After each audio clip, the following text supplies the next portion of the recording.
Melty type Lumina. One thing that bothers me about this game right now at the moment, not that, is for some reason it uses Xbox button prompts, not PlayStation, which is kind of weird. And there's no way to change it.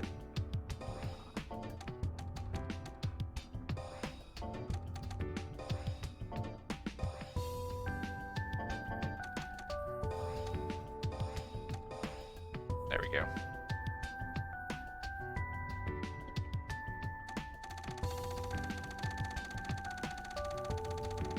There is a lot.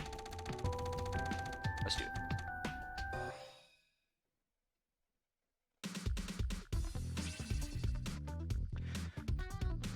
Large gauge at the top is your life gauge. Yeah, we all know this stuff. Unit character swaps positions during the round. Player 1's on the left, player 2's on the right.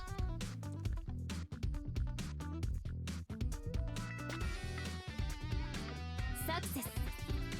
That was easy. Round icons are displayed under the life gauge. An icon lights up each time you defeat an opponent. And the player to light all their round icons is victor. Okay, pretty standard stuff. Success. Directionals hold forward to advance, hold back to retreat. Basic movement. We all know this. Success. And they're really treating you like a little baby. But sometimes you gotta start somewhere. Attacks are performed by pressing A, B, or C are normal skills. Pressing A for weak, B for medium, C for strong. Using a higher damage attack, B and C as your main attacks is recommended, reserving the quicker... Okay, that makes sense. Light, medium, heavy.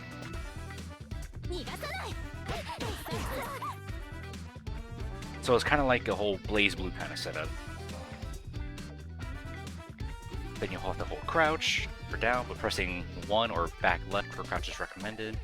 So you can guard. Success. There we go. Jump. Oh, I can jump. I got the hops. Success. Guard. Holding back or back down on directional buttons will guard against attacks, lowering or negating damage taken. Use back left or... yeah, just backwards down is generally safer.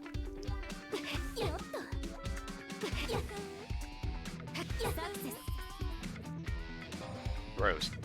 A throw with A and D cannot be guarded against. Try them against your opponents who are blocking your attacks. Throws will miss your opponent is in the air, so be careful of your timing. Goes up on the ground, press forward, or actually back, A and D throw in the opposite direction. Alright. Okay, so there are air throws. There we go. You perform air throw by pressing A and D while in the air. Air throws cannot be guarded against, just like normal throws. Air throws will be missed if your opponent's on the ground.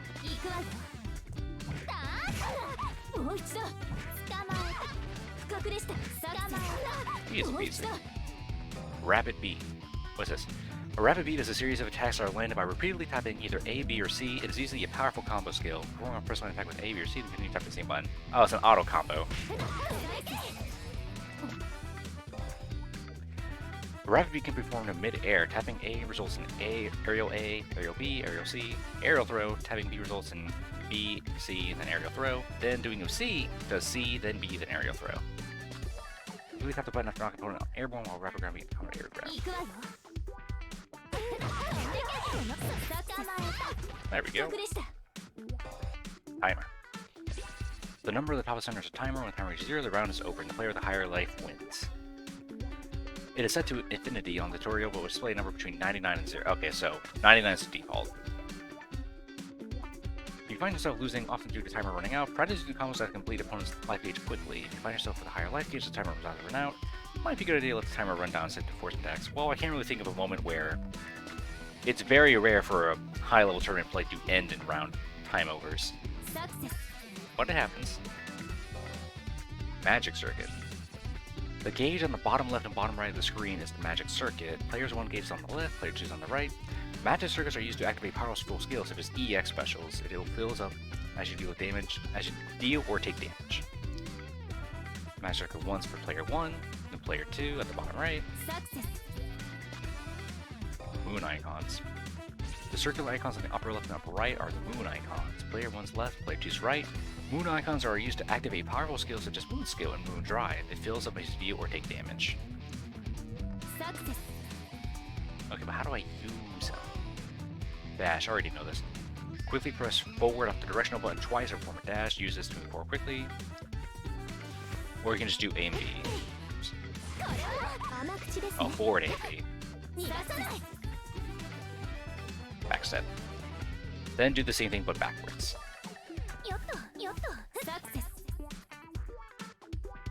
Moving back and forth during a vertical jump. Pressing forward or backward on the directional buttons during a vertical jump will move you slightly in that direction. Forward and backward jumps travel a set distance, so use vertical jump to make minor positional adjustments. I see. So instead of doing... I see. That's pretty interesting. Other games don't normally let you do that. Press up on the directional button during a jump to perform a double jump. Nice. You can cancel a jump attack by double jumping. Press forward or backwards on the directional buttons during a vertical jump to move slightly in that direction. Alright. While holding direction buttons when being attacked for a standing guard, jump attacks or overhead attacks cannot be guarded against with a crouching guard, so you need to use a standing guard. We all know this.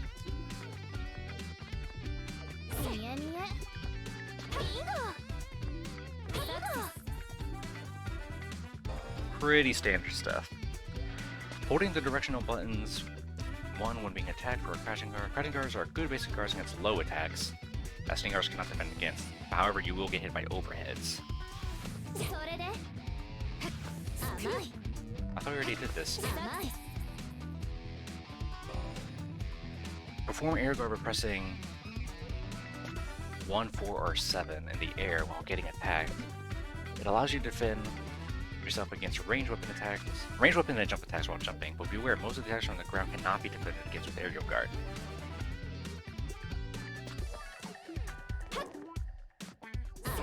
Oh, that's interesting.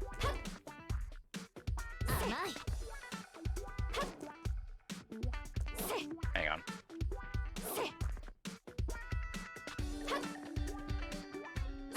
There we go.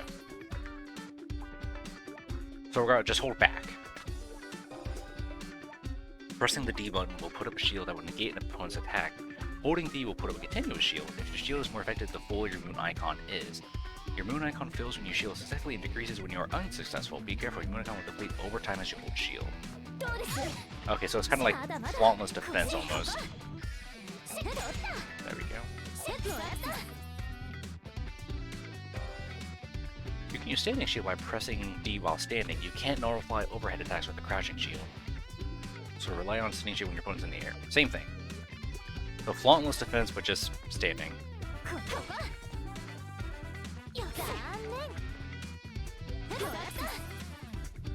But there's no just mechanic where you can time it just right. Then crouching, same thing, but crouching.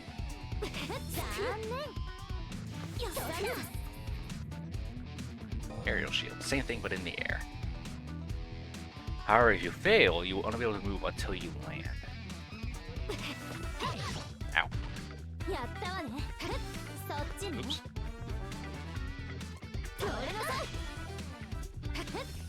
Oop, kind of went over there.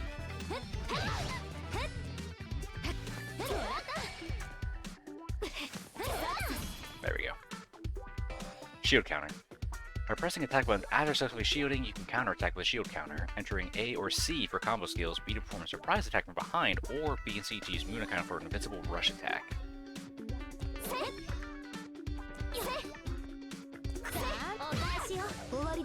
we go. Oops, I wasn't ready.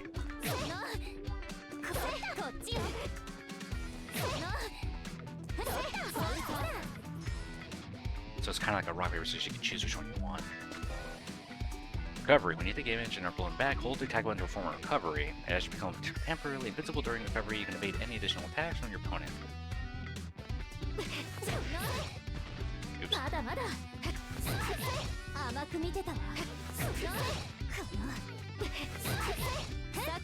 There we go. Beat Edge. A Beat Edge is when you cancel a normal skill to perform a normal skill. Press A, B, C in order to perform standing A, standing B, standing C. Using Beat Edge allows you to perform combos by merely pressing attack buttons in order. So it's kind of like Marble. Wait.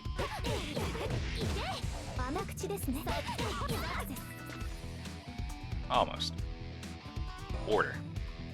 Betas can be formed using a variety of different inputs besides A, B, C, such as CBA or ACB. However, when using input just as CA, A has a shorter reach than C, so be wary of missing the A attack. Oops.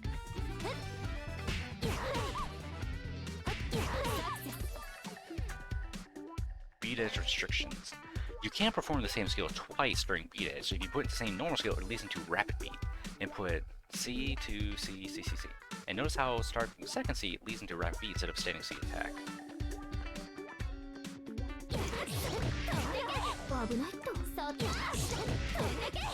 I see. That's pretty much just it goes into auto combo instead of a reset. You can alter attacks by holding the attack button. That's called a blowback edge. A blowback edge will change the nature of an attack's damage and effects. The attacks you perform on blowback edge will vary by character. Outcrew edge, standing B, and standing C attacks both have blowback edge versions. Wait. Oh, I see. Repeat cancel. Repeatedly performing the same normal skill is called repeat cancel. Crouching A and standing A can be repeat canceled up to 2 times. Why? It'll be splitting balloons.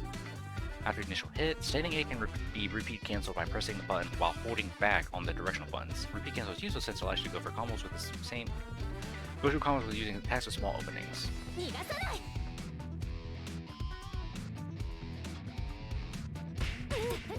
Oops. I see. It's the exact same attack, but you can do it multiple times instead of just doing something, following up with something else. Low attacks are attacks can be only guarded with a crouching guard, since you need to press backwards on directional buttons while trying to repeat or backstep. Low attacks will provide attacks from standing guard with effective opponents. Most crouching attacks are low attacks, trying to go with a standing guard with crouching attacks.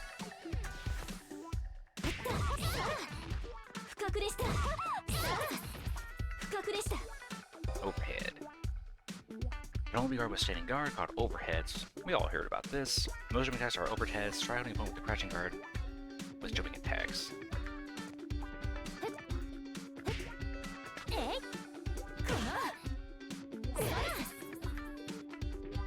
Force release.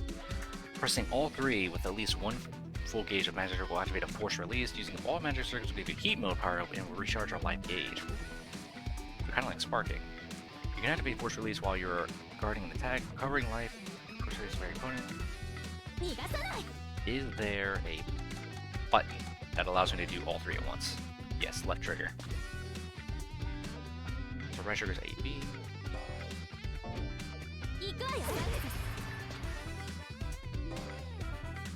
Holding A, B, and C to activate blowback edge force release changes the attributes to a larger shockwave that is not defended against with crashing shield. The timing for the shockwave release is different from a standard force release, so missing a blowback edge surge can keep your opponents on their toes.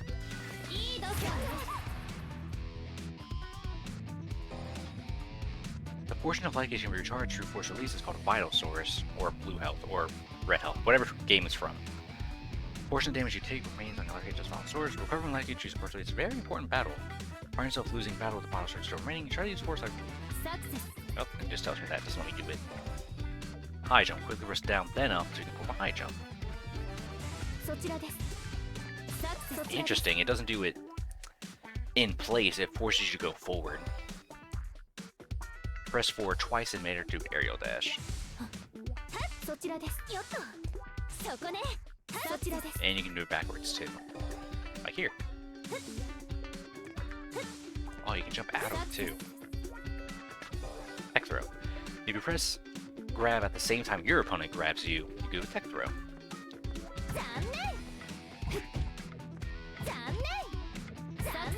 There we go.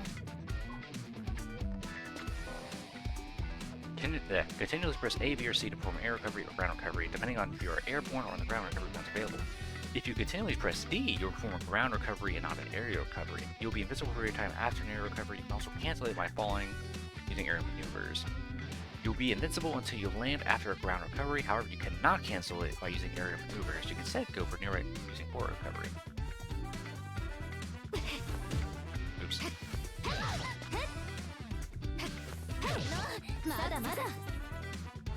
Neat. Specials. Prison commands like 236 or 214A will perform specials that are increased damage or virus effects.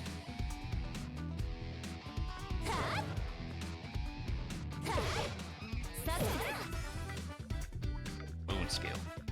Moon skills are powerful attacks that can be employed by consuming moon icons. They can be employed by pressing B and Z at the same time as the directional buttons. With simpler commands than regular special attacks, they will also be even more powerful than regular special attacks.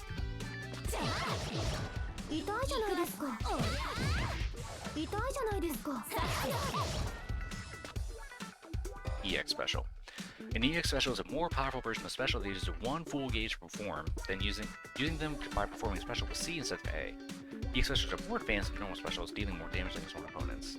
Or openings, my apologies.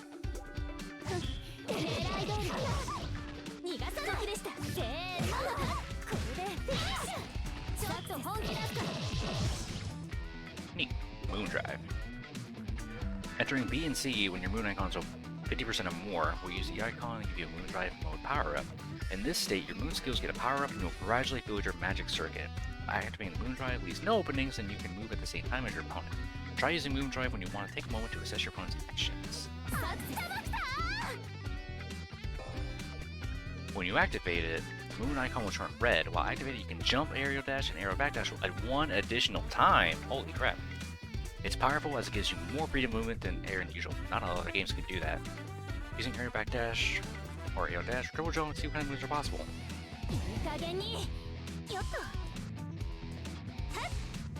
I see. Wow. Moon Drive counter. Entering Moon Drive, the moment your opponent performs a Moon Drive while your Moon icon is the more we see it.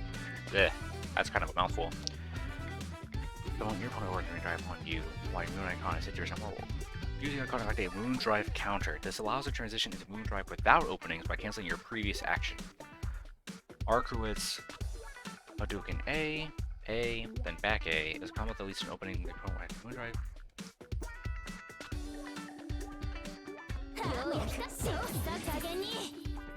Neat. Holding down A and B will start a moon charge. Doing this will gauge a moon icon and magic circuit gauges. Doing so will cause the life gauge to drop, so use the sparring thing. Wait.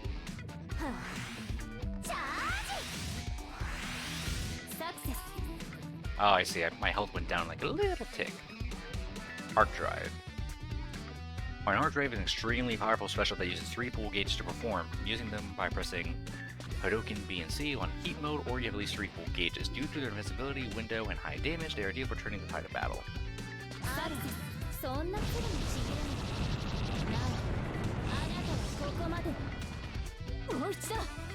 Awakening. When you lose a round and there's only one unlit round icon for the opponent, your character awakens. The maximum value for magic circle becomes 4 after awakening. After awakening, your chance to use Last Arc. Once you have completely filled the magic circuit, turn the tables with the ultimate move. Last Arc is the strongest version of a special attack. Activate with all 4 buttons when you have 4 full gauges. This deals massive damage and is a perfect ace to keep up your sleeve. What is the button for that?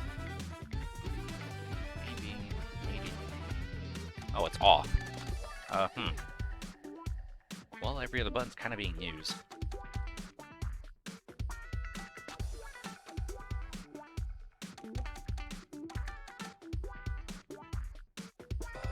Oops.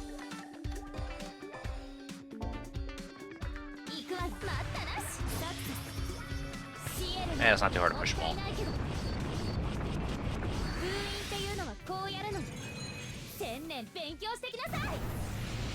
Oh, that's a lot of damage.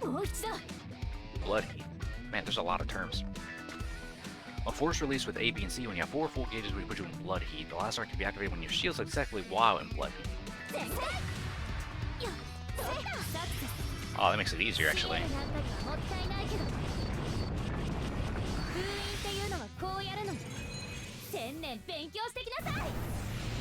Oh, this is even more damage. Invincible Skill. Skills that make you invincible during its animation are known as Invincible Skills. Using Invincible Skill allows you to force an attack without guarding. The availability of an Invincible Skill depends on the character.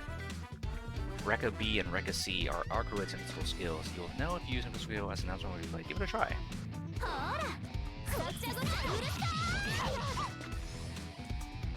Unguardable. Unguardable cannot be defended against with standing guard or crouching guard. Standing shield or crouching shield can defend against them, depending on the skill. Check the command list to see which characters have unguardable attacks. Archwit's blowback edge standing C is an unguardable attack. Try hitting an opponent with a blowback standing C. 危ない行くわよさよなら終わりですかさよなら Command throws. Not to play as a certain character that has them. Character-specific throws are called command throws. Not only can they not be guarded or shielded against, they also render tech throws ineffective. Check the command list to see which characters have them. Koma Kishima's 214A is a command throw. いいわ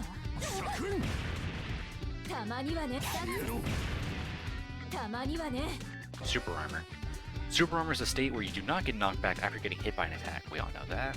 You can force attacks without moving back due to incoming attacks, but you still take damage. Not all characters have Super Armor. Koma Kishima has many skills with Super Armor like Blowback Edge C or Rekka A. You will know if you use a skill with Super Armor as an announcement video slate. Give it a try. やるじゃない Oops. I don't like the dash, how you can't control how far it goes. It automatically uses set distance. Armor Break lets you apply regular hits effective to opponents in Super Armor state. Throws, EX specials, arc drives, last arcs, and shield counters are the main skills that can Armor Break. Red Accruit's Blowback Edge Standing B is a skill with Super Armor. You will know if your Armor Break has an announcement will be displayed.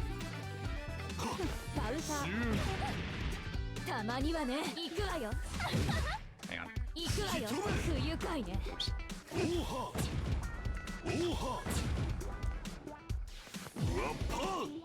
軽いいいわちょっと行くわよ下脱はできんたまにはね行くわよここでた不愉快 Hang on, I'm confused. 行くわよシューたまにはねシュー引き止めたまにはね行くわよ行くわよ引き止めバルタいいわどっかバルタ下脱はできん I wanna let me do it. Oh, here we go. We can view a demo.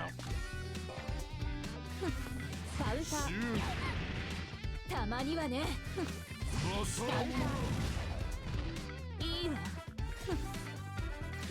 軽いいいわバルタシュー There we go. たまにはね行くわよ不愉快ね行くわよ 引き止め For some reason, it didn't count the throw.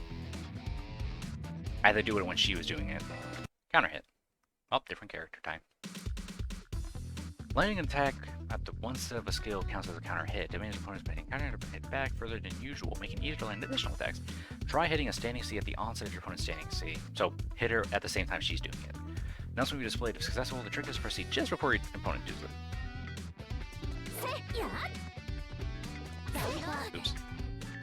バルタ Too late. バルタよしバルタバルタ Punished. Landing an attack during the opponent, an opening after skill is used is called a punish. The opponent will be knocked back as if from a normal hit, but there will be an announcement on the screen notifying that you landed a hit during a window where they couldn't guard. Try landing a standing C if your opponent whiffs a standing C, and check the announcement to see if you are successful. So hit them when they miss. バルタ I gotta be a bit further. せやせや There we go. せや This music is nice. If you counter hit an opponent in the air, it becomes a fatal counter that drives your opponent back or sends them flying for a long time. Fatal counters are also activated when delivering an attack that can't be nullified by a shield. Fatal counters are a great chance to deal additional damage to your opponent. When your opponent approaches you and they think they'll hit you, words. With jumping attack, try using a jump A fatal counter to deal additional damage. まだまだ Damn it. やったわね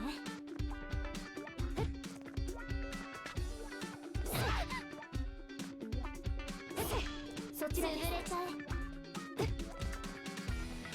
ェイタル穴口ですねフェイタル She's getting it though. フェイタル There we go. 不覚でしたフェイタル終わりですか I missed. フェイタル穴口です I ね missed. That's a clash.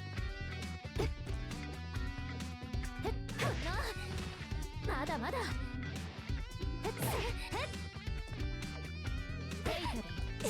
There we go. もう一度 Reversal. Using a skill immediately after it hits stun ends is called a reversal. Using a backstep or invincible skill during reversal lets you evade enemy attacks in time to hit as you get up. Using a skill during reversal causes the announcement to appear on the screen. Intentionally get hit by your opponent's attacks and backstep as you get up. You'll see an announcement if you are successful. やよっとやったサクセス Neutralization. When your attack collides with that of your opponent's, it results in neutralization. The screen will momentarily go dark and both attacks will disappear, which we just did earlier. Oops.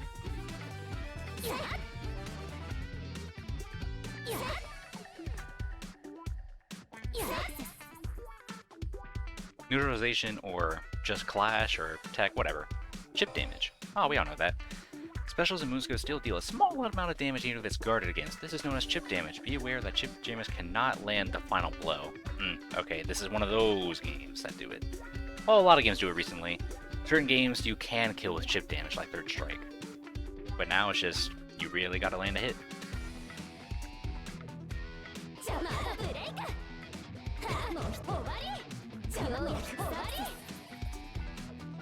Knockdown. Hitting an opponent who is knocked down is called a knockdown attack. It can be useful for dealing additional damage to opponents who didn't use recovery, but should be careful as the opponent can immediately use ground recovery after the attack. Hit your opponent with 214C, then perform a knockdown attack with 236 AAA.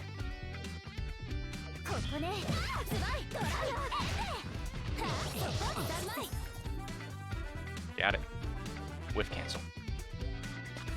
An A attack can be cancelled as if it was guarded even when it misses. This is called a whiff cancel. You can use whiff cancel to quickly input AA to perform a rapid beat. Whiff cancel an A attack and perform rapid beat or normal scale. Be careful to not hit your opponent with A as a result in failure.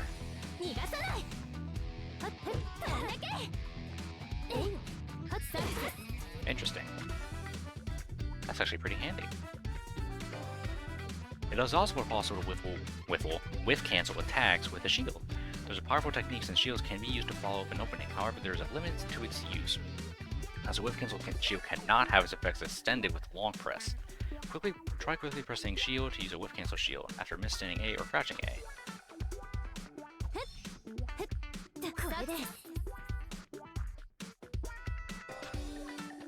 It is also possible to whiff cancel a special. Ooh, this is extremely valuable since whiffing a special usually leaves a large opening. Be aware that an invincible skill cannot be whiff cancelled. Whiff cancel a special, then perform EX special or moon drive. Be careful not to hit your opponent with 236A as a result in failure. Ah, oh, fuck.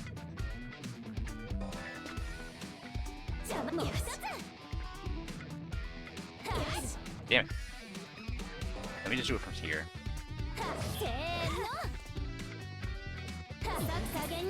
There we go. Dealing with shields.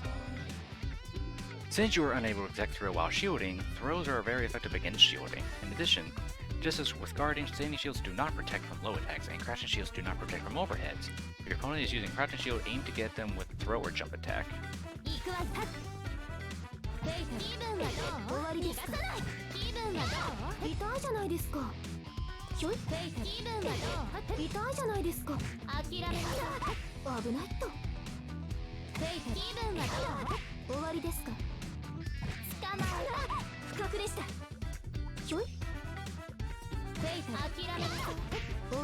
Hang on.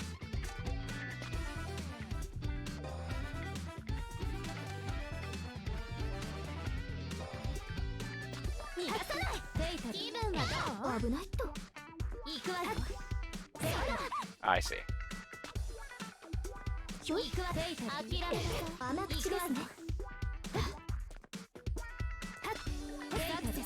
That's what it wanted me to do. I read that wrong. Oh, character change.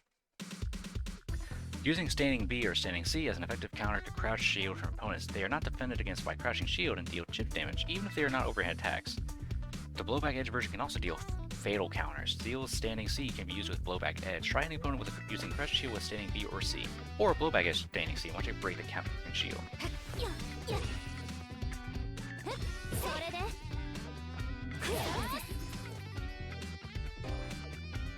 Using crouching B or C as an effective counter to standing shield from opponents, they are not defended against by standing shield and deal chip damage. Interesting.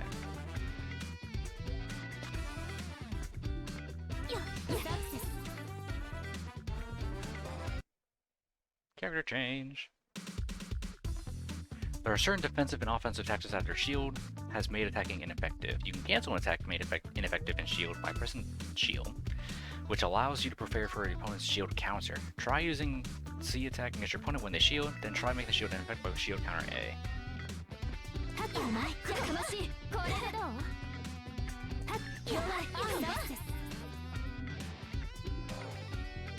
There are several defensive tactics that can be shielded from shield counter as well. Since shielding cannot defend against attacks from behind, shield counter B is effective against opponents who are playing shield counter A or C. Using shield to make your opponent's attack ineffective or when they shield after that, then strike back with shield counter B.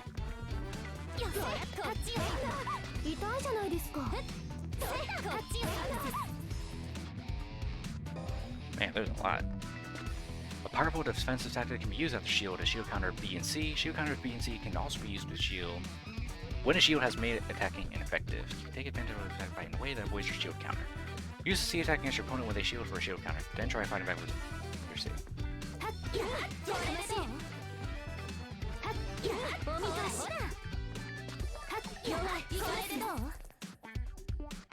Man, there's a lot.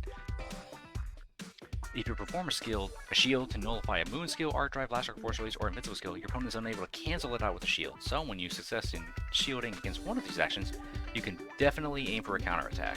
Stay calm and guard when your opponent comes close to an attack. Nullify moon skills with shield, and use shield counter A to counter attack. Keep pressing deep on when guarding to look for an opening when you can use shield.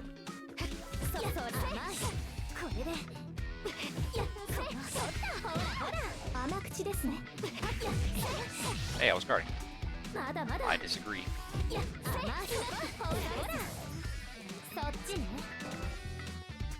When an opponent activates Force Release, you get knocked away by an invincible shockwave. This powerful shockwave cannot be guarded against, but you can defend against it with shield.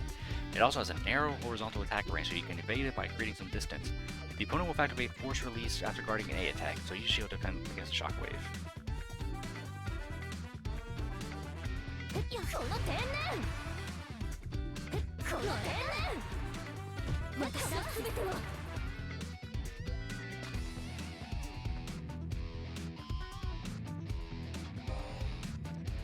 When it looks like your opponent might perform a reversal Force Release, perform an A attack with guard shield.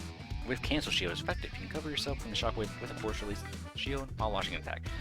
After taking the opponent down with crouching C, quickly enter A or crouching A and D at the same time when they get back up.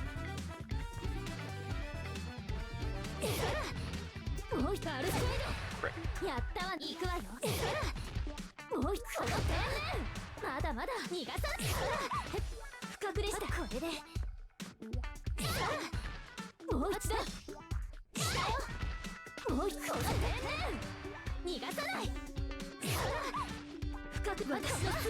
There we go. That's tight timing. When it looks like your opponent might perform an A attack with cancel shield, a reversal, backstep, or blowback edge force release is effective. A backstep allows you to avoid A attack and trigger your opponent's shield, allowing you to make a move before they can. Also, since long pressing does not extend the effects of cancel shield, your opponent will be caught by the delayed timing of blowback edge force release, allowing you to hit them during the shield recovery. Try using reversal backstep or blowback edge force release after opponent attacks to counter with their whiffed cancel shield.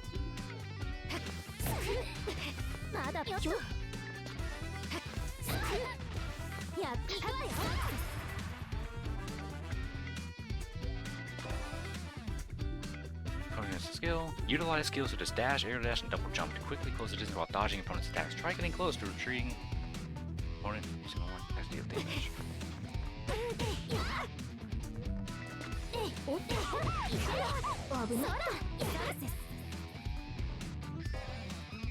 Once you're close, you're going to deal damage using combos. That's my language. Use rapid B to easily create a combo. Try getting closer to a retreating opponent and use normal attack with rapid B to deal damage.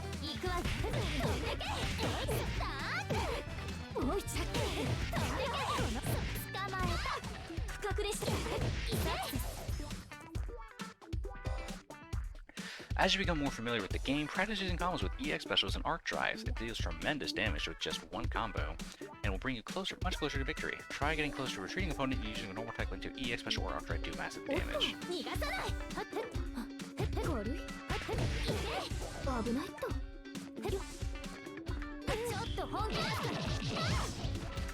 もう一度。おっと。甘口で。あら、そんなすぐにちぎれない。 I didn't land it. 甘口ですね。行く。あら、そんなすぐにちぎれない。なら、あなたはここまで。不覚でした。 If your opponent's guarding, use the throw, low, or overhead attack to guard break. Some characters have throw, low attack, or overhead attack specials. You can check them in the command list. Approach the guarding opponent using a throw, crouching low, or jump attack, or hit them. 行く。諦めなさい。痛いじゃないですか。辛口。甘いです。無駄です。辛口。 Jump attacks can be used after an aerial dash. Linking a jump into an air dash, jump attack is a quick way to land overheads, and a powerful guard breaking tool, and cross up. You can aerial dash after jumping by pressing A and B while holding 9 on the directional buttons. こっちは。えい。そこで。 Hang on, I need space. There we go. Oh, that didn't count. そこに。 There we go.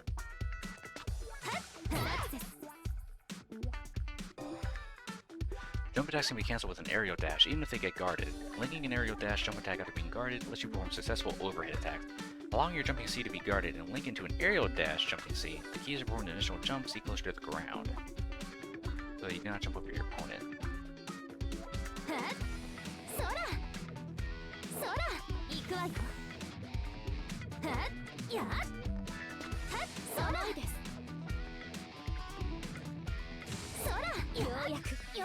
Wait, I'm confused. I see.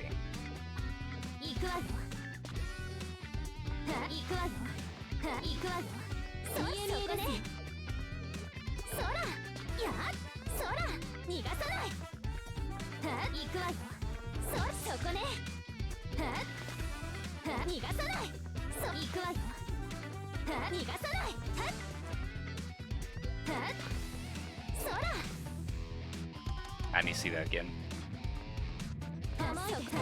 Okay, I see. There we go. Moon skills often have far-reaching attacks while leaving only small openings, so it is useful as an opening attack. You can recover some of the expended moon icon if you successfully damage your opponent. Try using a wide-range moon skill on treating opponent.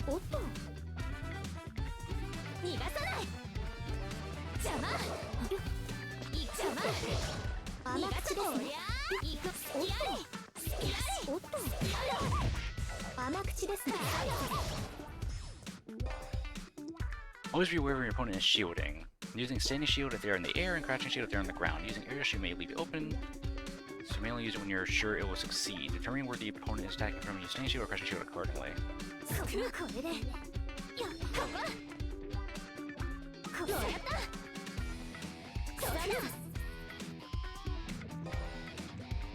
You have a chance to strike back after you nullify your opponent's attack with shield. Keep an eye on your opponent's habits to utilize shield counters effectively. Shield counter B is useful against opponent with shield right after attacks are nullified by shield. And A is for when they shield late.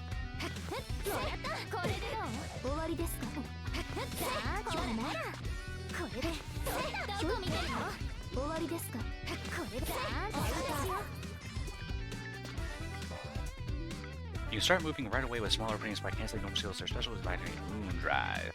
However, be aware that you cannot activate Moon Drive to their guard your invincible skill. Have your opponent guard your special, then use Moon Drive to counterattack.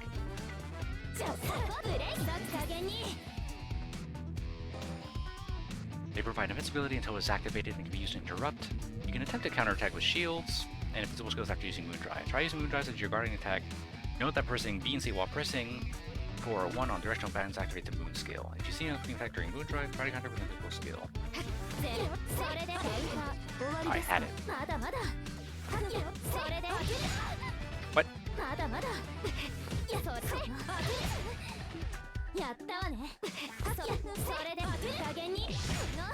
Damn it. There we go. That was some tight timing. Use Force Release if your life gauge is low or you think you cannot guard it through an attack. You can always knock away your opponent in the invincible state and recharge your life gauge. Careful though, as it leaves you wide open to attacks if you don't perform it correctly. The opponent will use range weapons as well to get dashes to get close. Use force release, knock away when they get close. I fucked up. まだまだ Ow. まだまだどうです Wait, was that not the right button? No, it was. まだまだいい度胸甘口ですねいい度胸甘口ですねいくら Using arc drive and heat mode is a perfect chance to turn the tables. Knowing it is better to be cautious or to go on offensive is critical. The timer stops during heat mode. Try using it if the time is running out and you're about to lose. Use force to sacrifice heat mode, then hit a retreating opponent with arc drive to deal massive damage. 全開おっと星の息吹をよしそっちね全開やっあらそんなさにちぎれないなあなたはここまで不覚でした Oh, is that all of them? Oh, we did all of them. Neat.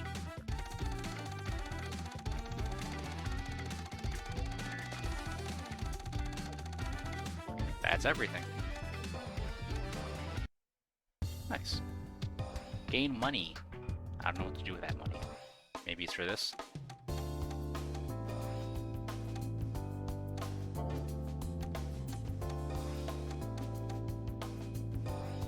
Yeah, that's what it's for.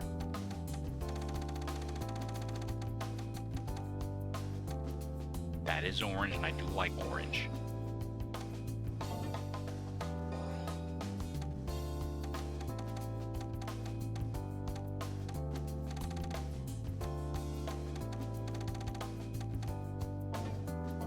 Nah, I'm fine. Mission. Select your character. Now you can do it with certain characters.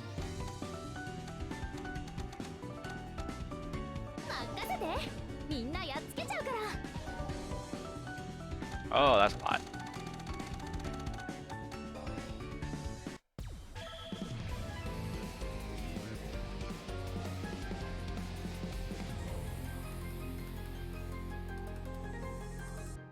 Man, it's only been 45 minutes? I thought it'd be a lot more time has passed. 逃がさないじゃあ痛いじゃないですか私なんですけど痛いじゃないですか危ないと本気不覚でしたじゃあ終わり痛いじゃないですか甘口ですねサクセス狙い通り不覚でした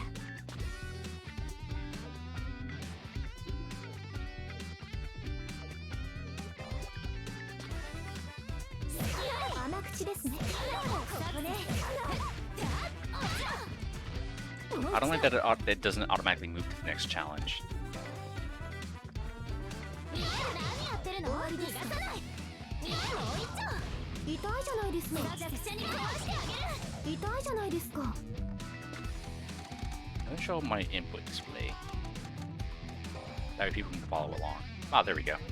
行くわよおまけ逃がさない痛いじゃないですかおまけ甘口ですねごちゃごちゃうるさい痛いじゃないですかおまけ終わりですか There we go. もう一度逃がさないおまけ痛いじゃないですかおまけ終わりですか消えなさい終わりですか甘口ですねサクセスそんなすぐにちぎれないなあなたはここまで Neat. もう一度いい度胸ね Oh, that was the wrong one. 待ったなしサクセス I forget I don't have a button for that. もったいないけど封印っていうのはこうやるの1000年勉強してきなさいもう一度はっはっ行くわよ甘口逃がさないこれ取ったサクセスシエルなんかにはもったいないけど封印っていうのはこうやるの1000年勉強してきなさいもう一度はっ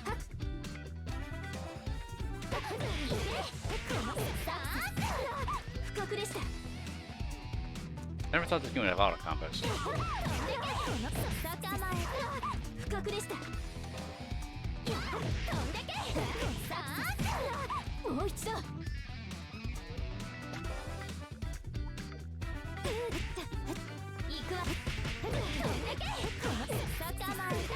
go. 深くでした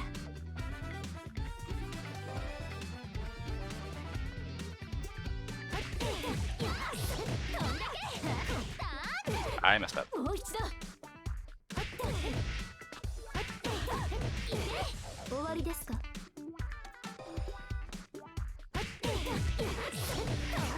終わりですか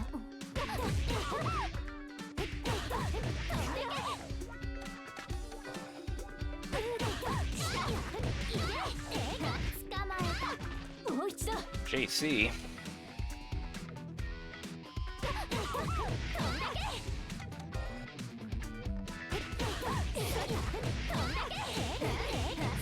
There we go. Jump cancel.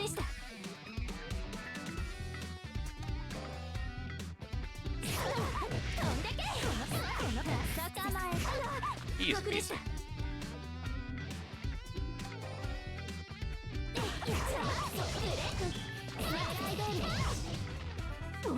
This game is pretty clean.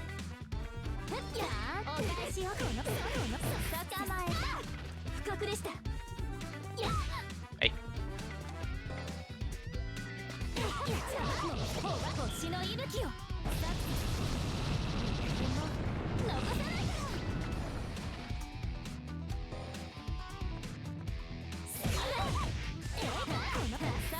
からもう一度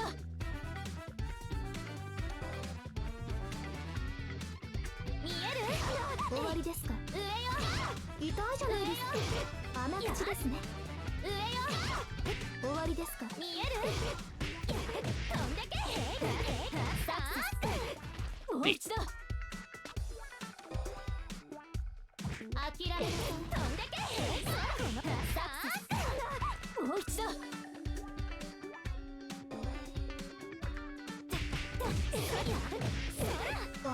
Ooh, dang.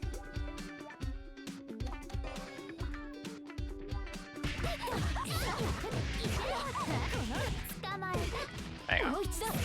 甘口で終わりですか終わりですか甘口ですね甘口ですね It's crouching. I keep forgetting that.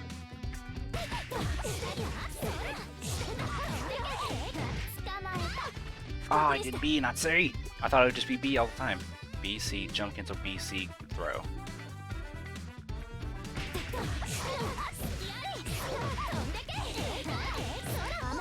Ah, we almost had it. 深くでした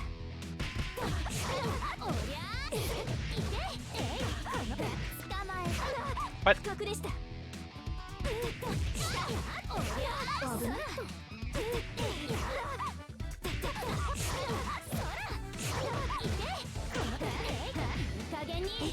I did all at once.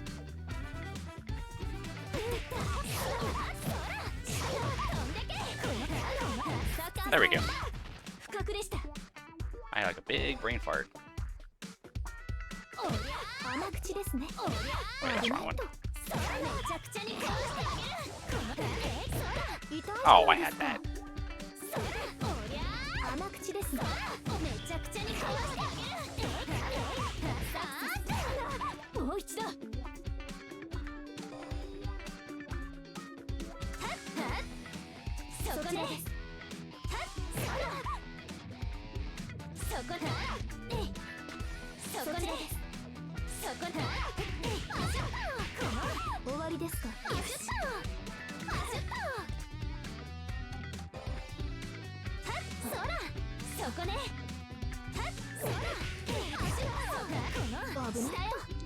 EL.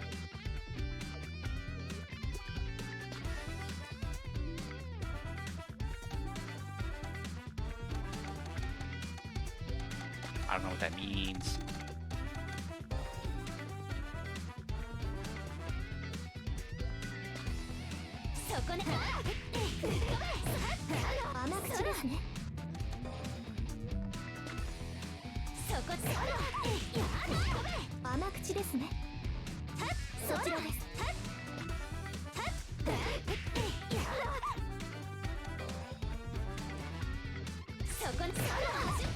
甘口ですね。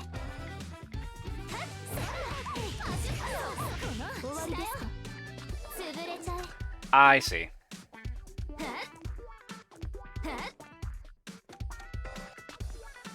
そこにそら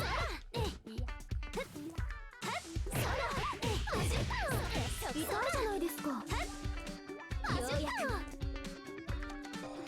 Ah, here we go. Yes, auto retry on loss. That should help.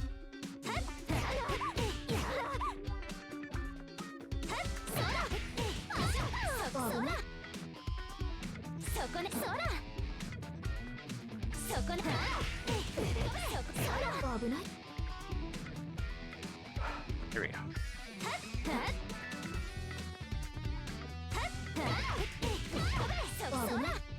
Okay, somewhat.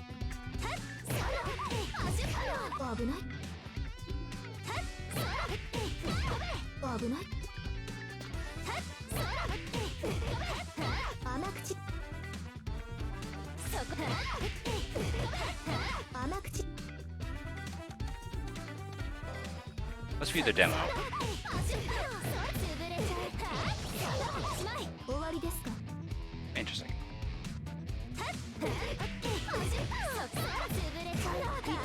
Oh, we had that.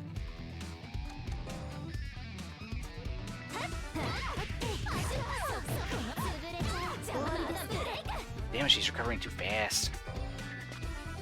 そこそら潰れちゃう。もうようやく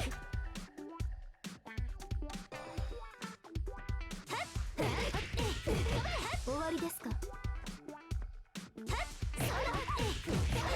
潰れちゃう。もうようやく Ow. She keeps recovering. そこ逃がさない。そちらです。 Let's view it again. 潰れちゃう。もう終わりですか。 I just gotta do it faster. 行くわよ。よっとよっと潰れちゃう。甘口ですね。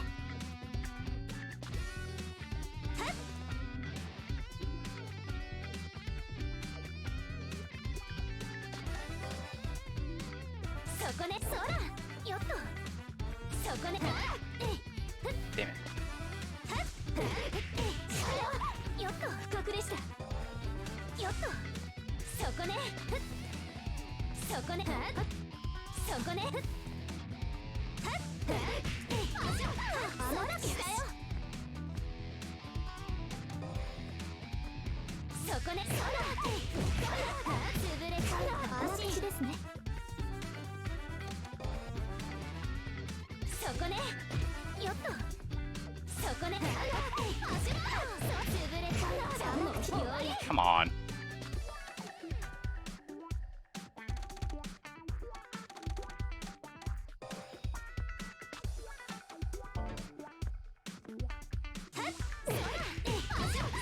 潰れちゃう。終わり逃がさない。潰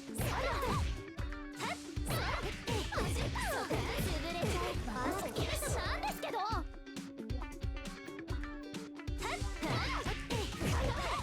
れちゃう。なんですけど。逃がさない。潰れちゃう。終わりです。なんですけど。 I feel like I gotta time it differently. 痛いじゃないですか。そこだ。危ないと。そこだ。そこ潰れちゃう。もう終わり。行くわよ。痛いじゃないですか。そこそら。そこね。そこ潰れちゃう。そこだ。そこ潰れちゃう。そこねそら。潰れちゃう。終わりですか。そこね。そこだ。甘口ですね。そこね。そこね潰れちゃう。 Damn it. This is bothering me. そこね。潰れちゃう。危ないと。そこね。したよ。そこね。潰れちゃう。終わりですよ。こだ。終わりですか。Mm. そこね。痛いじゃないですか。そこね。潰れちゃう。本気ですなんですけど。そこね。潰れちゃう。甘口ですね。そこね。甘口ですね。潰れちゃう。本気ですなんですけど。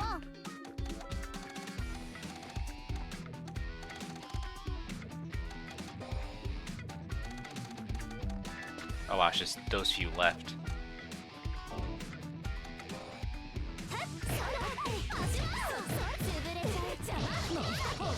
甘口ですね。そら逃がさない。よっとそこね。よっと行くわよ。そこね。逃がさない。よっと潰れちゃう。甘口なんですけ Come ど。 on. よし行くわよ。よっと終わりですか。行くわよ。逃がさない。そこだ。終わりですか。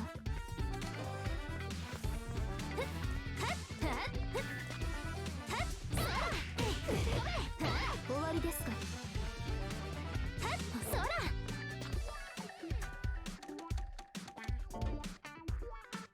そこ危ない。終わりです。そこ痛い。 What? そこ潰れちゃう。危ない。そこ痛い。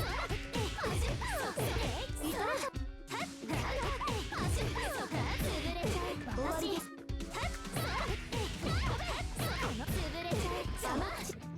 そちらです。そちらです。そこ危ない。甘口。 Went too high. そこで潰れちゃう。そこで潰れちゃう。甘口。 She always texts, so I gotta time it differently. 終わりです。そらそこ終わりです。そちらです。そこ潰れちゃう。そこそらそこ潰れちゃう。痛い。そこそら痛い。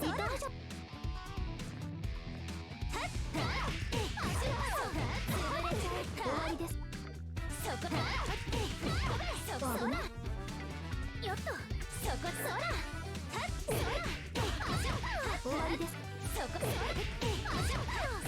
危ない。終わりですか。そこ甘口ですね。そこ痛いじゃん。そこ潰れちゃう。終わりです。 Damn it. 甘口。そこ痛いじゃん。甘口。痛いじゃん。そこ甘口。逃がさない。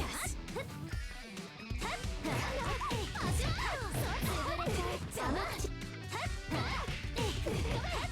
終わりです。そこ潰れちゃう。痛いじゃん。 How? What is the timing on this? 痛いじゃないですか。 I'm doing it ASAP. 行くわよ。危ない。そちらです。終わりです。そちらです。よっとそこに行くわよ。そちらです。 Damn it.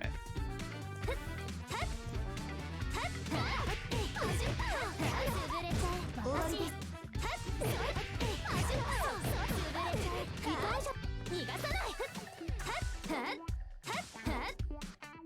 Like, I'm not noticing any differences. 甘口ですね。 I see. そこそら。よっと。はっはっ。潰れちゃう。 Shit. 甘口。はっそら。はっはっ。ふっはっ潰れちゃう。甘口。そこだ。そう潰れちゃう。甘口。はっはっ。そこそら。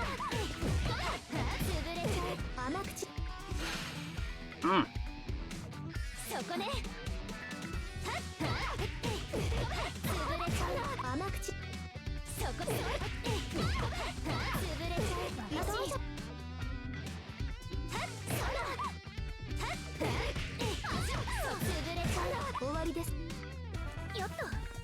そこね。そこだ。そこね。危ない。そこそら。そこ潰れちゃう。甘口。逃がさなきゃ。はっそこね。行くわよ。はっこの終わりです。そこそこだ。甘口。そこだ。そこ潰れちゃう。危ない。 Damn it. 終わりです。そこ潰れちゃう。邪魔じゃ。そこ急いじゃ。よっと。いはっそこそら。そこ行くわよ。よっと。逃がさない。よっと。はっそら。はっそら。潰れちゃう。邪魔です。 そこそら。そこ潰れちゃう。邪魔。まだまだおしまい。甘口ですね。はっはっ。そこ。潰れちゃう。よし。そこそら。そら。よっと。はっそら。そこ潰れちゃう。甘口。はっそら。急いじゃ。そこ。そこね。甘口ですね。行くわ。行くわけ。そこちらです。はっそら。潰れちゃう。終わりです。 I can't do it. I don't know why. セレクトユアキ It's ャラ。 bothering the hell out of me. Let's do a necro arc. ファイ。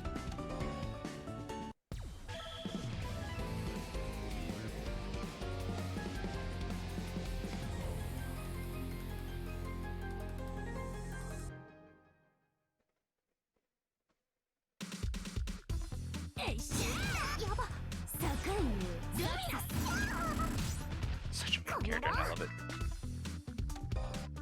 こんばんは。増える増える。後ろだよ、明智くん。シャシャシャ。インスピレーション。こんばんは。 Oh wait, that's backwards Hadouken. スワイプスワイプ。何が出るかにゃ。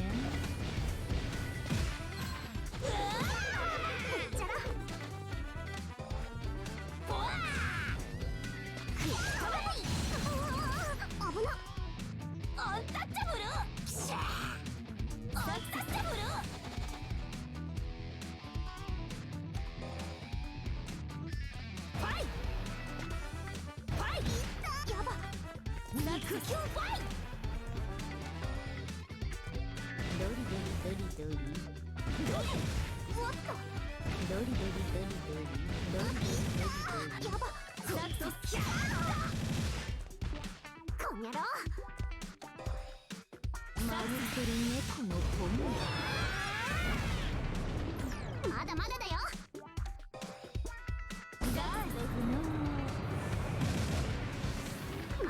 What even is this character? Oops. SOS 信号キャッチ。いざ宇宙へ。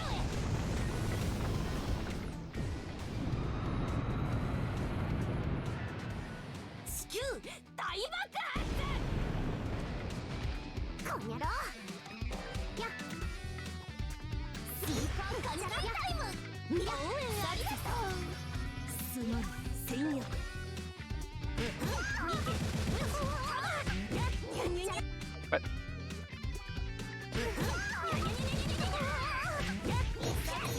Oh, I see. One hit.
Oops.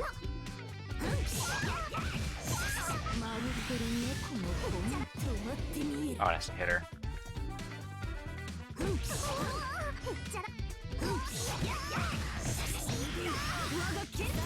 There we go.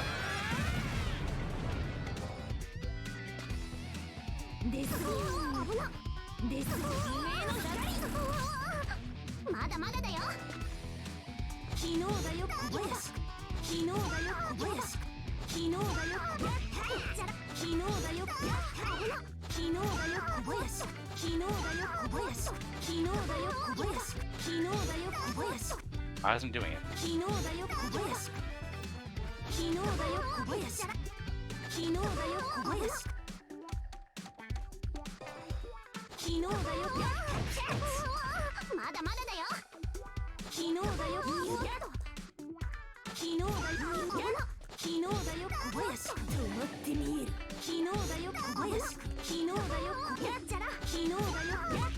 There we go.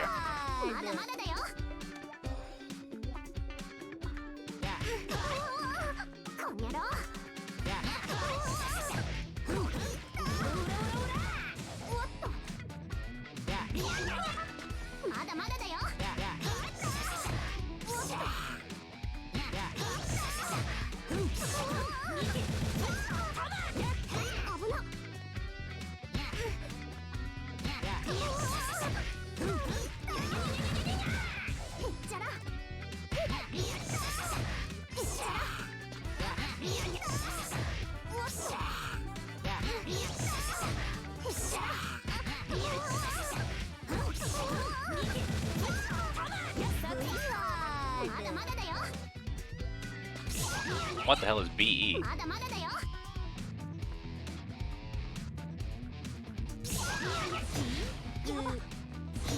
Backwards E. I think.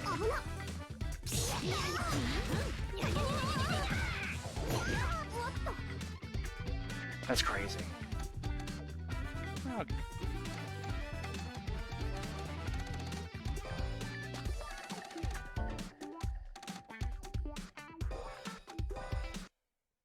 So much happening.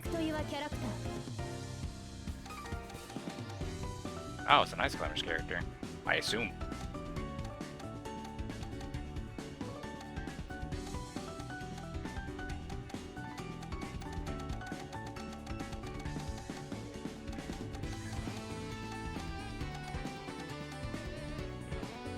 Mario? That's no Mario. Wait a minute, we have the two of them together, and then separate. Huh. Interesting.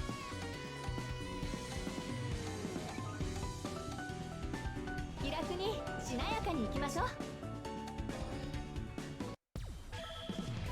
I still gotta find out who I would main in this game.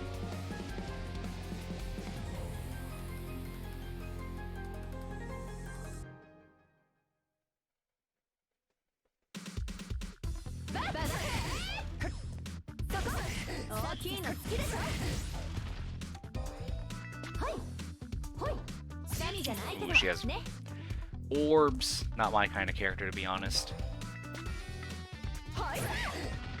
いいじゃない、乗ってきた。そうかい。記憶は失くそ。そこそこそこ。よいしょ。オッケー。行くわよ。殺ライトブレイジング。そこ落とす。クラック。頭上大事に。ほい。まあまあ。すす。青空トラップ。いいわね。回して打ち砕く。まだいける。行くわよ。チャンス。タイムレスワーズ。彼方の彼方まで行ってこい。逆光銀河創世光年。火星までぶっ飛ぶ。はっせ。バルルサクセス。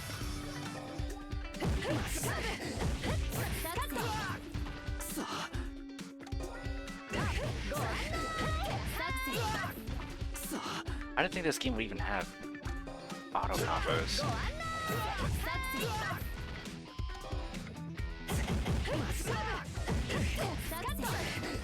まだいける。よっと。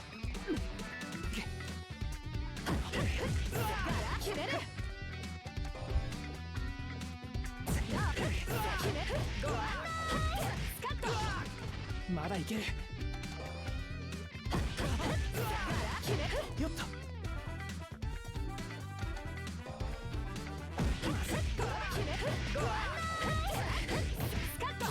I had to do two jump cancels.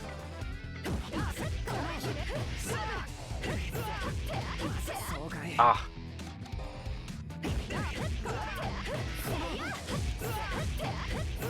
There we go.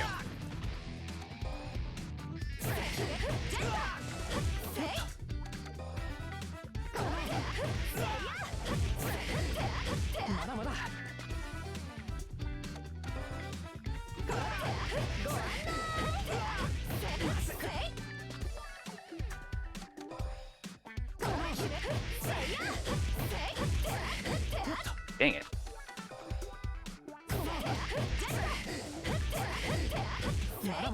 Why is that hard? Oh, I didn't want next challenge.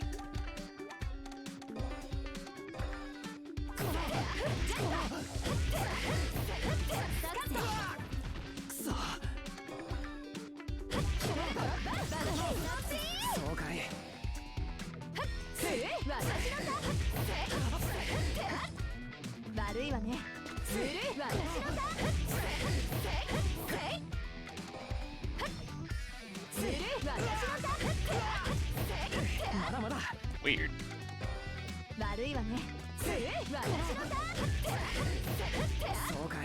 Weird.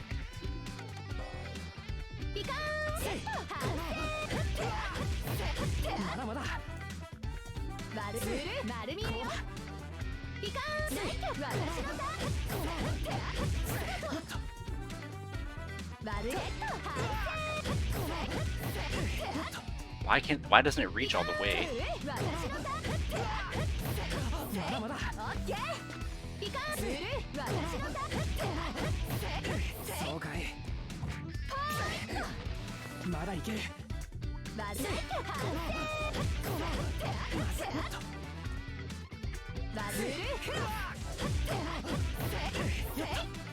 That's so weird.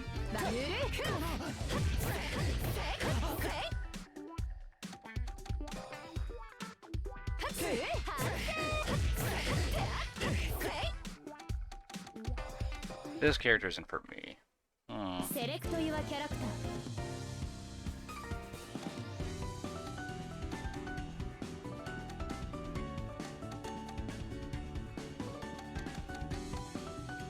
I notice these two are different characters despite almost having similar sprites.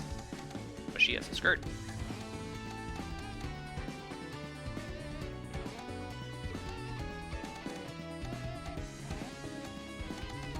今夜は足かせを外すとしましょう。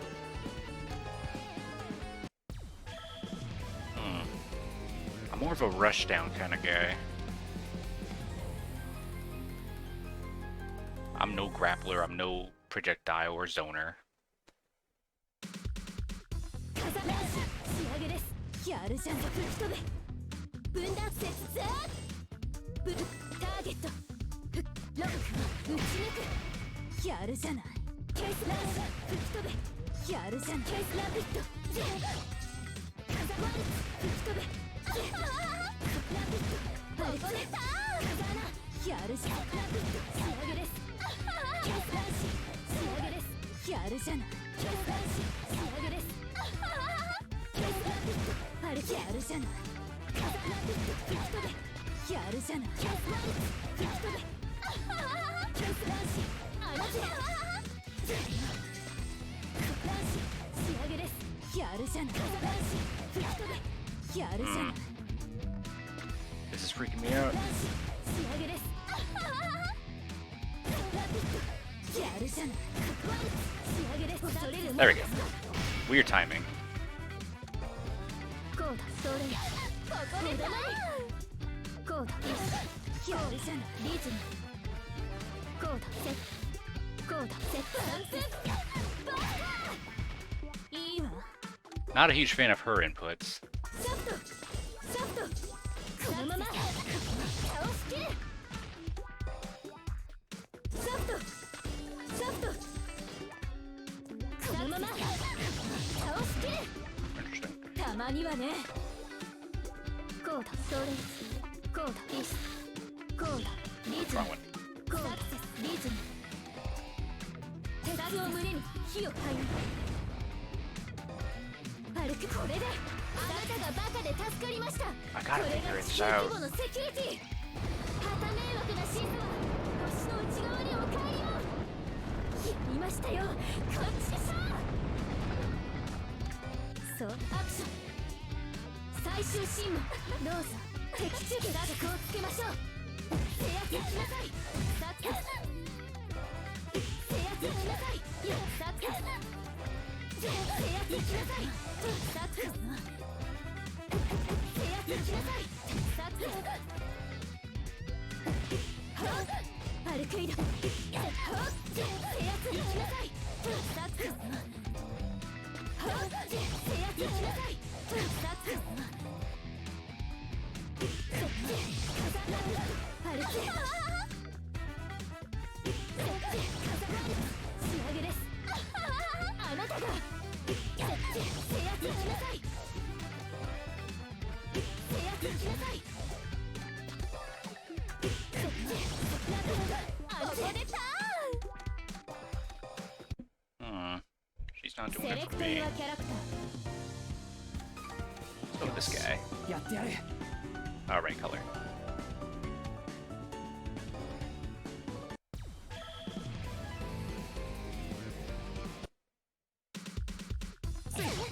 当たれ。やったわね。こんにゃろ。そこだ。そこだ。ガラキ。ガラキ。せ。そい。せい。シュ。こっちせ。そい。当たれ。ずるすぎない。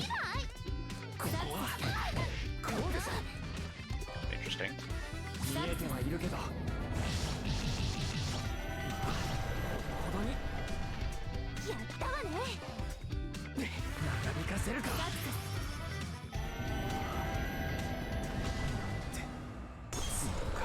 Neat. 決めてやる。攻める。はいはい、今だ。見えてはいるけど、まあほどほどに。まだまだ。さっとするすぎない？いくぞ。せーの。いくぞ。せーの。せーの。せーの。やったわね。ひっどい。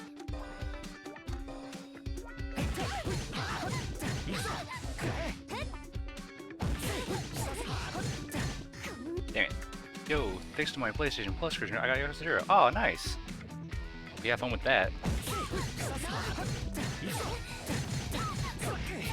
Ah, these areas are weird. I think you'll definitely enjoy Yakuza. It's a long series and franchise, but really fun. Just no need to think. Unless you're really interested in the story, which everyone is, and makes everyone sad, but I love it.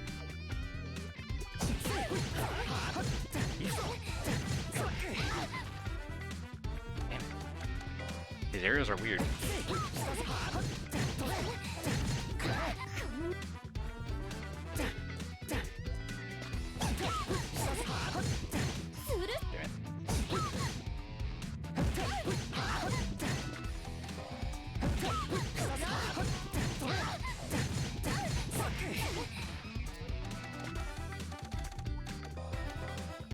Question. What does a premier ball do in Pokemon? Nothing. It's essentially the same as a Pokeball. But a lot of people believe it has an even lower catch rate than a regular Pokeball. But essentially it's exactly the same, it's just a different color. And you only get them when you buy 10 of the same Pokeballs in a store.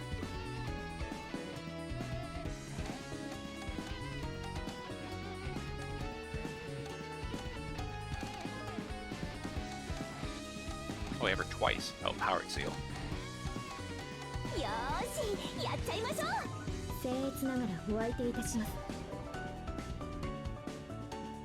What is with all these characters having Rekkas? I don't like this. It's like none of this characters for me. バトンタッチ。真打ち登場。 Oh, you can switch them out. よろしくされました。やややや。フライ上げです。卵返し。参ります。ややややや。気は済んで。バトンタッチ。真打ち登場。よいしょ。気は済んで。よいしょ。みんなおひきです。 It's weird. 行きます。姉さん、お待たせ。みんなおし姉ちゃんにお任せよ。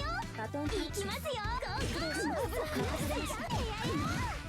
This is actually a pretty nutty character. Now you can just cross him up at any side. お掃除です。パタパタ。丁寧に行きます。自信作です。冷めないうちに。次ぎなさい。もう結構です。姉さん。真打ちと倒れ。よいしょっと。やや。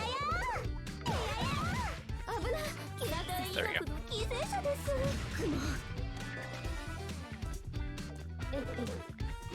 Not a fan of duo characters like this.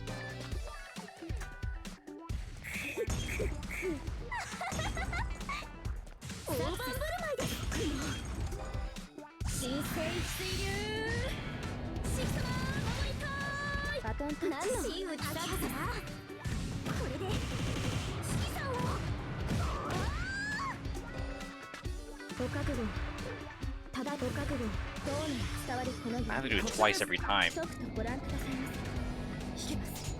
いけます。これが。ウェイクアップ。姉さん、転んでます。大反省。 I don't think I've seen anyone play this character me though. I could be wrong. リスト、こちらでよろしいですね。ダメ？そこ、私だって。見えます。そうなの伝わるこのよう。お願いします。とくとご覧くださいませ。いけます。いけます。 But dang, none of these characters stick out to me. 何の行きますよ。派手に楽しく行きますよ。そらあっちご案内しフライハイご案内しご案内し進みなさい。フライハイご案内し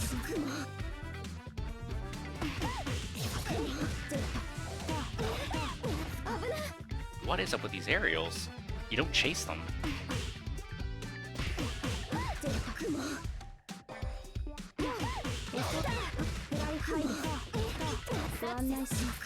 You have to time it right.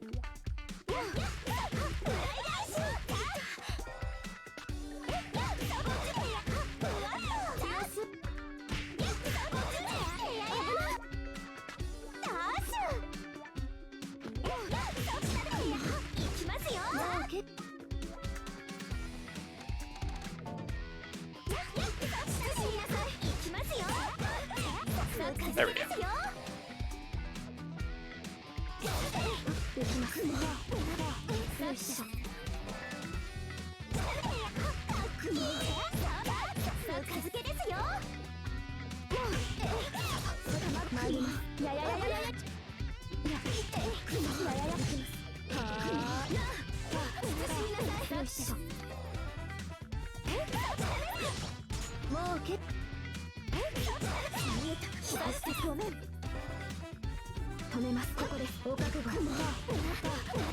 There we go. Getting the hang of it.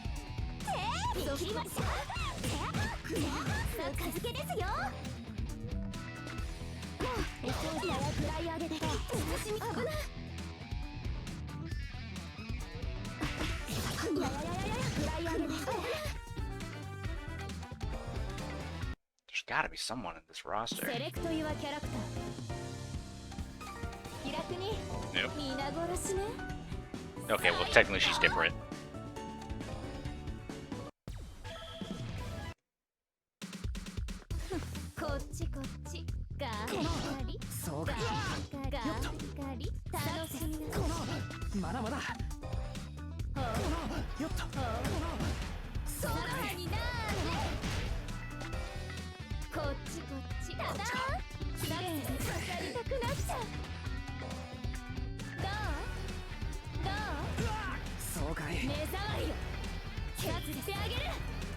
It's almost like this game has no characters made for me.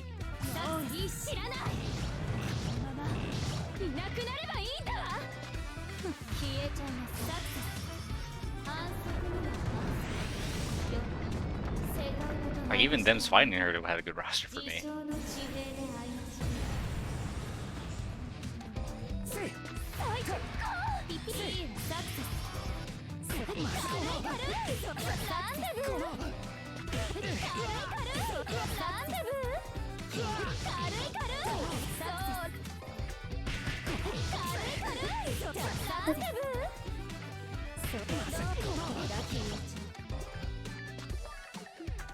I messed up.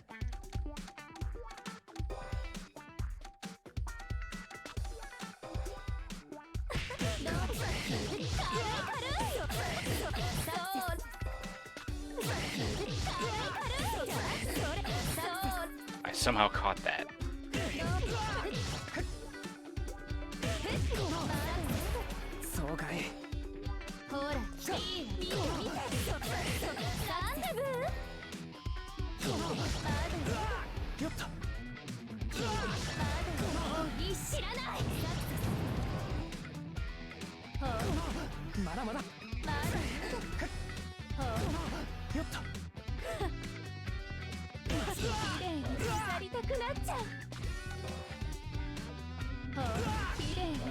There we go.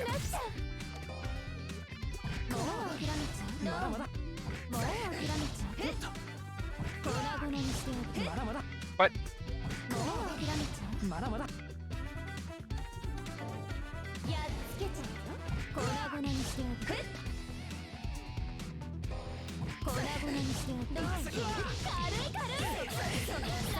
Weird timing.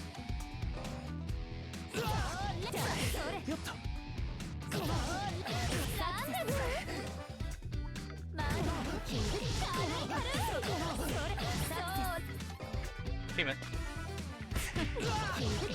そうか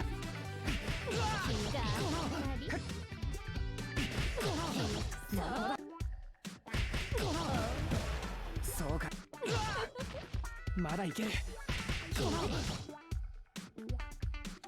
Let me see the input on that. What is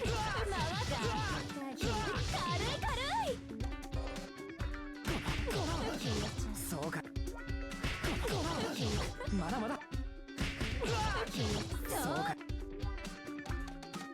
I'm looking at the input display.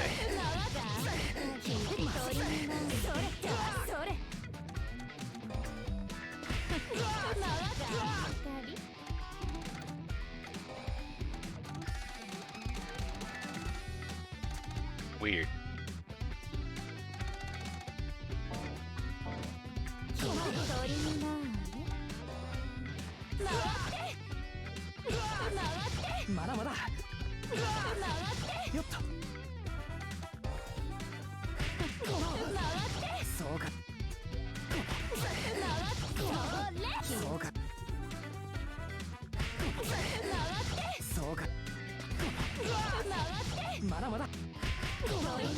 Oops.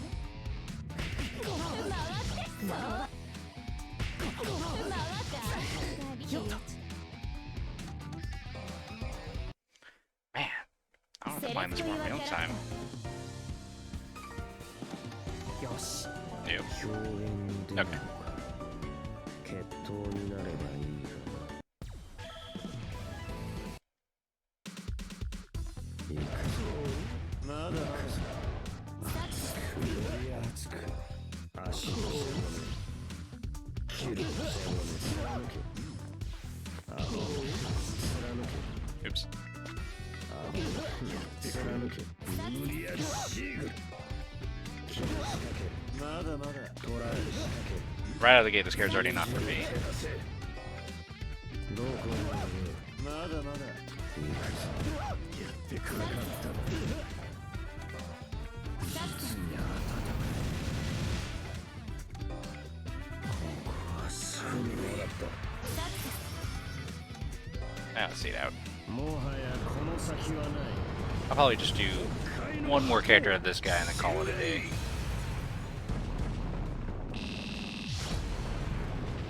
ここからだ我がように普段だそれ道はない道はない追い込む這い上がる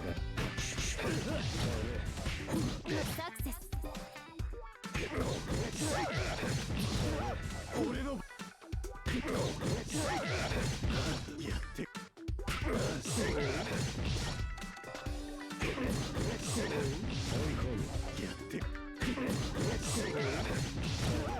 って How is that not catching him? まだ俺の逃げ道はない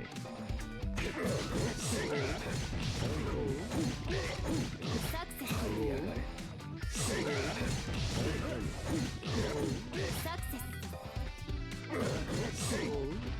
たま俺の番かまだ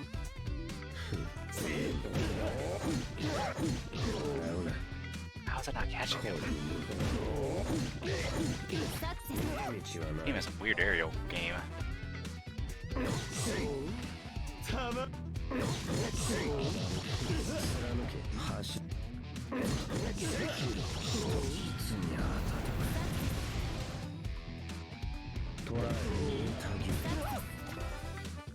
声無理やりシーグル俺の番入る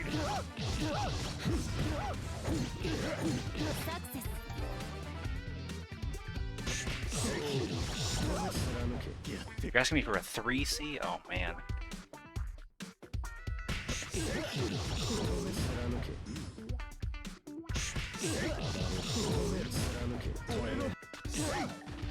たまんねえなまだまだ俺の番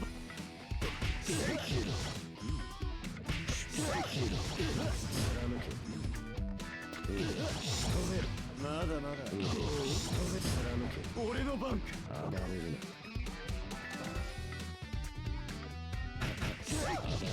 なまだやって Sheesh. Rough. セレクト・ユア・キャラクタ One more and I'll probably call it a day. ーミッション開始ですね。 Yeah, okay. 頑張ります。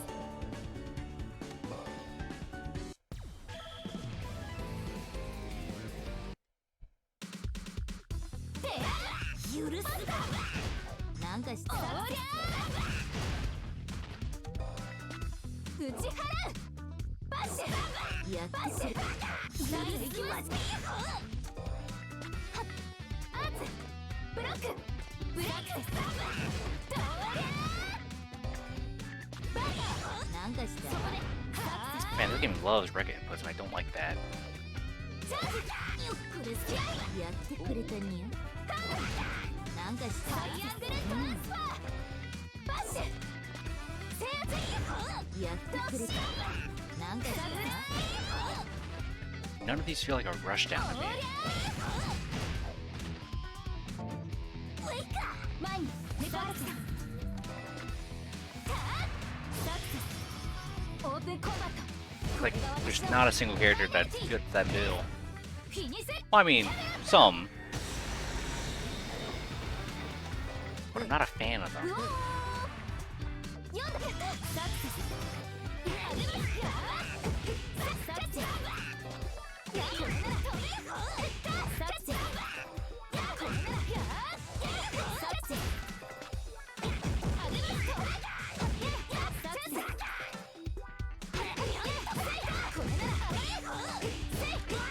やって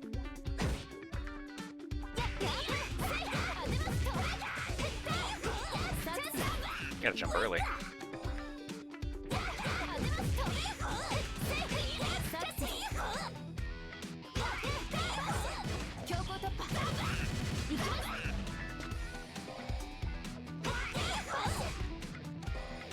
It's not what I wanted.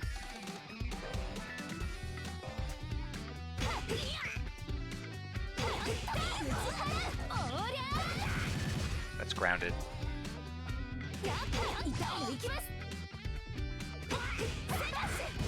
There we go.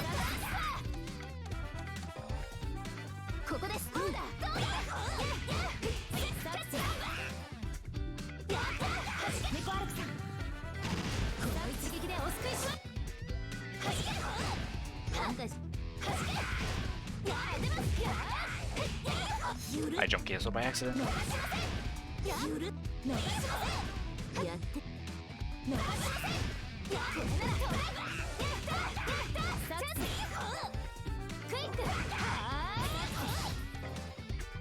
This game's just forcing me to learn double down inputs.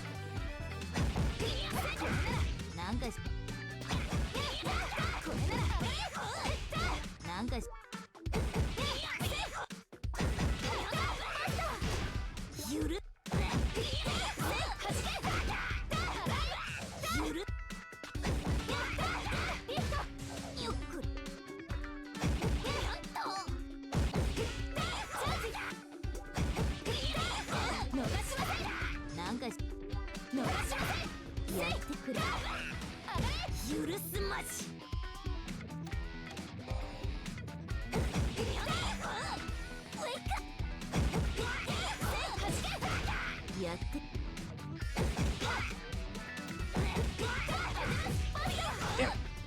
is hard.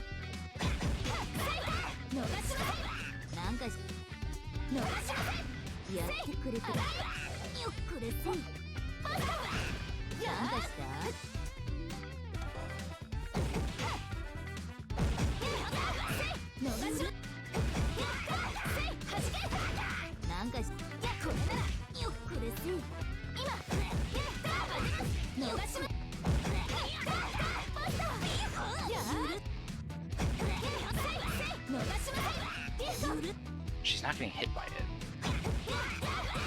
やって逃しませんやってゆるこ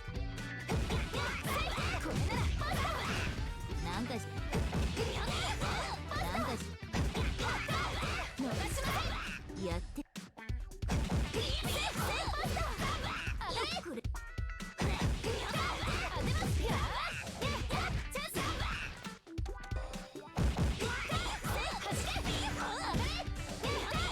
Oh, we had it. なんかし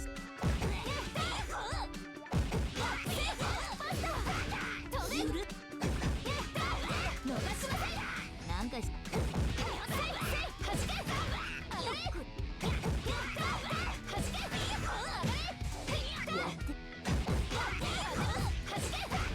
やって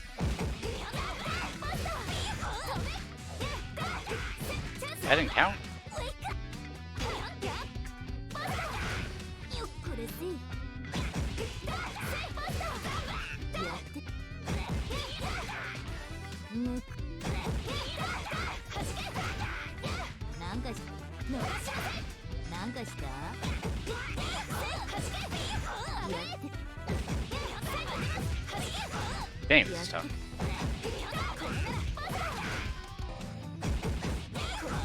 よっこ逃しませんゆる当てますよっこ逃しませんゆる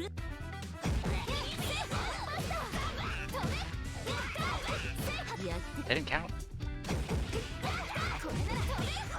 ゆる That's what it is. やって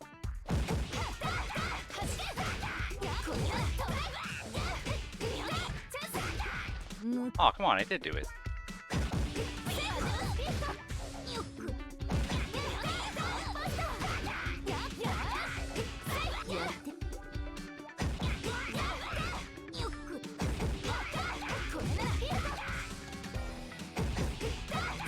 これならこれなら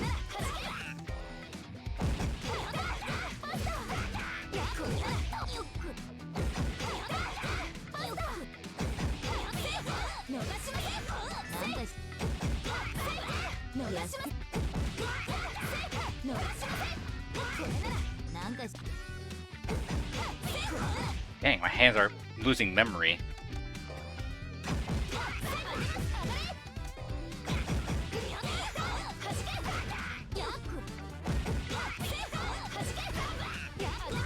やってやってくれたに逃しません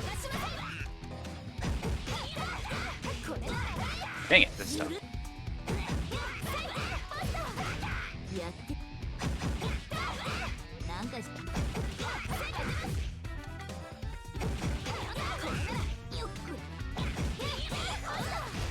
I'm skipping C. なんかし I'm skipping it again. むやってゆるゆるこれならゆるやってむ逃しませんやって I keep skipping it. One more try. 逃しませんやって Nah, I'm done. Well, that was fun.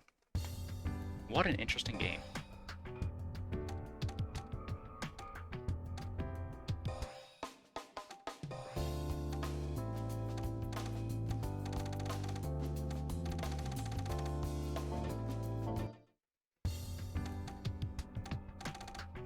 Not a bad game.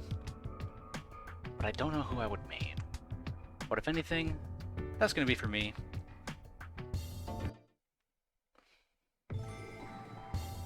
Thank you all for watching. I really appreciate it. Shouts to all the viewers and lurkers. Every little bit helps. Woo! Shouts to Team 984 for stopping by, saying hi. There's going to be no stream Monday and Tuesday because on Tuesday it's going to be my brother's birthday and we are going out of town to help celebrate. I don't know when I'll be back, but we'll find out. Thank you all for watching and hope you all have a good weekend.